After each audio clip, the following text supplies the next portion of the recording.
Sveiki, Poryt LT šiandieną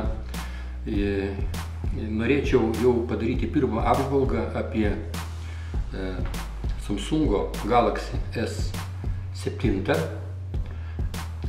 Mano rankose 7 Edge'as, 7 be Edge'o neturiu. Savo rankose palaikau daugelio gamintojų ir išskirtinių gamintojų, Huawei'aus ir Sony ir daugelio kitų gamintojų telefonų, flagmanus, pačius geriausius, kurie turi labai daug savybių, kurių niekas pasaulyje neturi.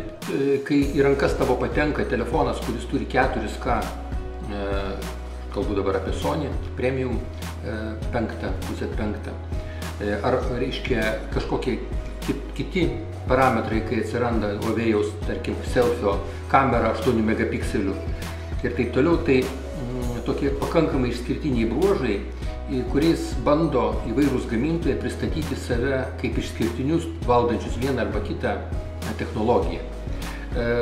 Noriu tokią įžangą dabar darau tam, kad iš tikrųjų suprasti priežastis tų išvadų, kurias aš sakysiu, kad jos nebūtų pakibusios ore be priežasties.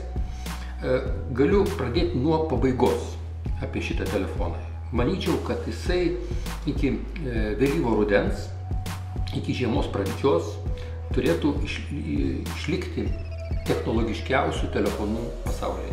Noriu pasakyti kodėl. Ir kas vartotojui iš to. Tai nėra pigus telefonas, tai yra visgi flagmanas. Patys Samsungo gamintojai jį bando juo konkuruoti ne su kiniečių gamintojais, ne su kitais rimtais žaidėjais, HTC ten ar dar ko nors. Jie bando konkuruoti su iPhone. Užtat galėčiau pasakyti pagal medžiagas ekranas Gorilla Glass 4, pagal stiklo, aliuminio, metalo lydinio vartojimą. Daiktas yra absoliučiai išskirtinio dizaino. Jis jau, mano galva, pagal savo technologinius ir dizaino sprendimus stipriai aplenkė iPhone'ą. Čia norėčiau pasakyti iOS'o, Apple'o religijos žmonėms, kad tai neina kalba apie jūsų įpročius naudoti iOS'ą ir tam tikrus argumentus, kodėl, tarkime, jūs mylite Apple'o sprendimą labiau negu, tarkime, Google Androidą, kuris yra šitame telefone.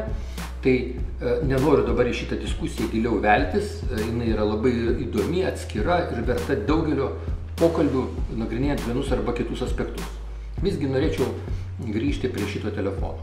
Tai mano minėtas dizaino sprendimas, jame yra ir mechanika yra tiesiog nepriekaištingi. Pamačius, kad ir iPhone'ą, tu dabar gali atpažinti tik tais pagal apvalų mygtuką Home klavišo. Šitasgi telefonas iš karto išsiskiria tarp kitų. Ne veltui su šitais užapvalintais kraštais Edge'as 7 apie 60 su viršum procentų parduodamas, nors buvo planuota, kad 7, kuris yra pigesnis, be Edge'o, be užapvalintų kraštų, parduodama, galbūt planavo parduoti daugiau. Bet visgi Edge'as dėl savo šito išskirtinumo, nežiūrint to, kad jis yra 100 eurų brangesnis, perkamas labiau. Na, jisai turi didesnį ekraną. Jeigu 7 turi tik tais 5,1 colio, tai čia yra 5,5 colio. Iš tikrųjų, padarius praktiškai be bortelio ekraną, noriu parodyti iš karto, matome, kad praktiškai iš šonų nebeliko jokio bortelio. Čia noriu iš karto perspėti, kad ekrano dizainas ir valdanti programa jau yra nebe paties Samsungo. Aš prisitaikau su trečiųjų gamintojų priemonėmis, nes mėgstu tam tikros savybės suteikti telefono ekrano programų valdymui. Ekranas yra labai didelis. Paėmus, tarkim, Note, kurį dabar eksploatuoju, matosi, kad telefonas yra ženkliai mažesnis. bet štai pažiūrėkite, kiek jisai mažesnis. O ekranas Note yra didesnis tik tai vos. Čia yra 5,7 colio, čia 5,5 colio. S7 tapo vėl apsaugotas, kaip ir buvęs S5 ir turi IP68. Ką reiškia IP68? IP68 standartas reiškia, pirmas skaičius yra apsauga nuo dulkių, 8, šiuo atveju antras skaičius, yra apsauga nuo vandens ir ne nuo jų aptaškimų, bet jau pakankamai rimtai gali būti vandenį. Noriu pagirti Samsungą dėl to, kad jie grąžino atminties korteles, kurių buvo atsisakyta S6. Grįžo atminties kortelės iki 200 GB, visą laiką matome įjungtą ekraną ir čia laikrodis. Gali būti ne tik laikrodis, gali būti nuotrauka, kalendorius ar dar kažkas. Šitas režimas ekrano vadinamas Always On. Šitą sau gali leisti tik tais AMOLEDinį ekraną naudojantis Samsungas, kadangi skystais kristalais paremto ekrano veikimo principas yra toks, kad jeigu bent kažkokia zonoje yra veikianti ekrano dalis, tai iš tikrųjų šviesos nepraleidžia visas ekranas, o tik tai toj vietoje praleidžia skystų kristalų suformuotas vaizdas, o pašvietimas turi veikti iš po viso ekrano per jį. Ir dėl to yra sunaudojama gana nemažai elektros. Gamintojų teigimu, va štai toks ekrano veikimas Always On, nuolat įjungtas, jisai suvartoja iki 2% elektros, tai yra labai nedaug. Yra ir specifinių funkcijų, kurios yra, tarkim, taip patrinus bortelė. Štai šitoje vietoje atsiranda pranešimų juostelė, kuri net užrakinus telefoną, čia gali naujienas rašyti kažkokias arba rodyti naktinį laikrodį.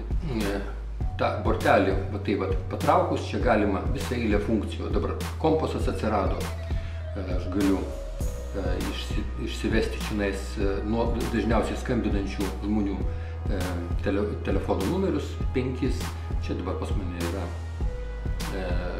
oro juosta. Noriu dabar truputėlį grįžti prie akumuliatoriaus, kadangi jau jį minėjau, reiškia tarnavimo laiką. Akumuliatoriaus tūrio miliampervalandomis sąmoningai nesakysiu, pasakysiu 3600, tai yra daug. Bet nes pats savaime šitas dydis nelabai ką reiškia. Šitame telefone yra 6 Androidas, kuris labai gerai taupo akumuliatorių tiek darbo metu ir ypatingai, kai telefonas yra eksploatuojamas neintensyviai. Užgeso ekranas, jisai snaudimo režime labai gerai taupo akumuliatorių. Pats Androidas, net ne pats Samsungo, sakykime, nuopelnas, bet apkrovus aparatą mums visą laiką svarbu, kad jis kuo ilgiau dirbtų. Kitas aspektas yra tai, kad šitas prietaisas moka gana greitai krautis. Yra tas ultra fast chargingo režimas.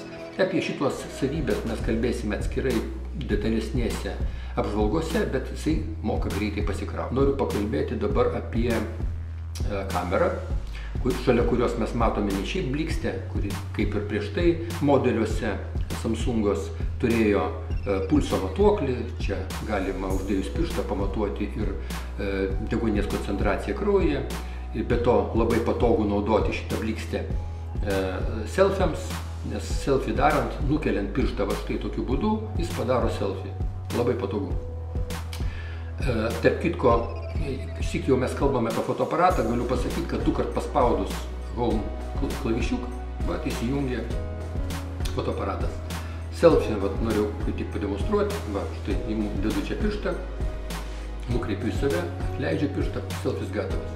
Kalbant apie fotoaparatą, noriu pasakyti, kad daugelis gamintojų, ypatingai fotoaparatų, nuo jų prasidėjo, ne tik tai telefonuose, pradėjo beviltiškai kelti megapikselių kiekį, kuris netgi esant mažam objektyvui, jau didinant tų taškų skaičių, yra beveik nereikalingas dalykas. failas pučiasi, iš esmės mes kokybės gaunam nelabai papildomai daug, kadangi optika tokia nedidelė palyginus su dideliais fotoaparatais yra ribotų galimybių ir užtat Samsungas jau turėdamas gerą autoritetą ir gerą vardą galėjo sau leisti padaryti žingsnį, kuris iš pirmo žvilgsnio nespecialistams gali pasirodyti rizikingas. Tai yra tuo metu, kai Sony jau juda nuo 20-21 megapikselio link 24 megapikselių telefonuose, staiga iš 16 megapikselių, kai buvo S6, Samsungas daro žingsnį, tobulindamas fotoaparatą ir sumažina iki 12 megapikselių. Dabar kas atsitinka? Sensoriaus dydis liko tas pats. Reiškia, vieno megapikselio dydis padidėja. Fizika yra tokia, kad didinant megapikselį jo jautrumas padidėja, jisai didesnę energiją išdirba. Iš principo, neprarasdami kokybės, Samsungas sumažindami tą megapikselių skaičių šiek tiek ir nesivaikydami, sakykime, tų didžiųjų megapikselių, tai skiriasi dvigubai mažiau negu pas Sony. Bet iš tikrųjų realiai fotoaparatas šitas dirba geriau. Yra visa eilė pasikeitimų čia, atsirado daug specifinių derinimo dalykų, atsirado puikiai vieta Smart Manageris, kuris leidžia sutaupyti ir neinstaliuoti į telefoną nei antiviruso, nei baterijos darbą kontroliuojant ir prižiūrinčių sistemų, nei susikaupusius nereikalingus failus trinančias sistemas ir būdinčias programas operatyvinėje atmintyje, kurios yra dabar čionais yra 4 gigabaitai ir tai yra labai geras parametras. Bortelio sumažinimas iš šonų turi ir blogų pasekmių. Jeigu nekeisti savo įpročių imant į ranką ir pirštais apglėbiant ekraną, štai tokiu būdu galima arba štai su šituo raumenimi arba pirštais netyčia paspausti ir iššaukti tam tikrus programų paleidimus arba režimų pakeitimus, kai esate jau programos kažkokios viduje, kurių jūs nenorėjote. Taip, kad reikia priprasti prie šitų dalykų arba naudoti papildomą dėklą, kuris jums jį šiek tiek apsaugos ir gabaritus vos padidins ir apsaugos tą šonus nuo nepageidavimų prisilietimų prie ekrano ir tuo būdu jūs, sakykime, greičiau priprasite prie šitokio siauro bortelio. Tai ką, tokį pirmą, kad ir netrumpą papasakojimą apie štai šitą flagmaną Samsungo noriu pabaigti. Iki kitų pasimatymų po Ryto LT.